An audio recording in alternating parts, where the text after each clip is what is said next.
çfarë do sillte kjo për ekonominë shqiptare, për qytetarin shqiptar? Do ishte shumë, nuk e di sa gati jemi ne për këtë proces, por ky është ndonjëherë dhe vendim politik, disa shtete të tjera do marrin kosto. Kush do marrë më shumë kosto?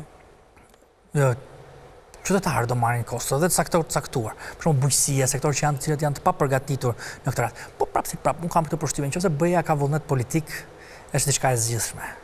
Pra, Ballkani Perëndimor mund të ndihmohet me pak lek, që për gjëra që bëhen nuk janë një gjë e madhe për të dhënë mbështetjen e domosdoshme për të marrë frymë derisa të bëjë këtë tranzicionin ekonomik, nëse ka një vullnet të tillë. Hapi që duhet na shqetësoj ne është, nëse ka pasur një propozim francez, nëse e mbani mend e Macronit, që thoshte mos i fusim në BE, po bëjmë një Europë politike, pra si satelita si rreth e përqark, e cila ngjan pak me këtë të heqjes vetos që propozon kryeministri Rama. Armime për ne vendet me demokraci hibride. Po nuk është një gjë e keqe. Ti ke vende për shembull, nuk e shoh detyrimisht si diçka të keqe. E thash, ti ke vende edhe si Norvegjia, që nuk janë pjesë e Bashkimit Evropian, po që kanë një marrëveshje të ngjashme me BE-n ose vende si Zvicra.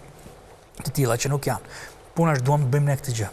Mund të arrijë Shqipëria që të mbyll të gjithë grup kapitujt në 2027-ën? Edhe mund të mbyll. Mundet. Unë besoj që vendimarrja për të hyrë në BE është vendimarrje politike.